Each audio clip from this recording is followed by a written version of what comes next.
Okay, we're looking at probability and mutually exclusive events. Now, mutually exclusive events, okay, are stuff that can't happen at the same time. So you can't both win and lose in the same game of tennis, for example, in this case. All right, you can't pick a blue and a red counter from a bag if you're only picking one counter from the bag.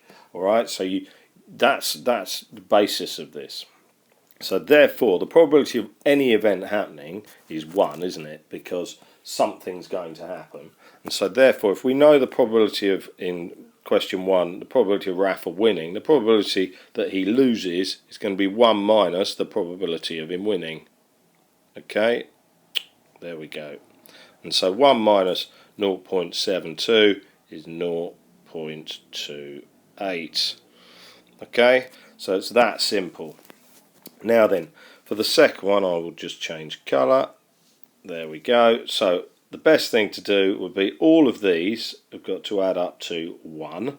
And so I need to do 1 minus whatever those add up to.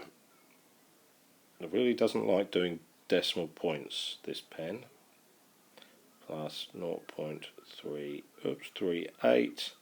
Okay, so 0.15 plus, so that's going to be, well, that's actually 2 lots of 0.38, isn't it? So that's going to be 0.76. So it's 1 minus 0.76, which is going to be 0.24. Come on, there we go. Now then, so that's what goes in here, 0.24. Now it says a counter is picked and replaced 300 times. How many would you expect to be orange? So I've got to do the probability of orange.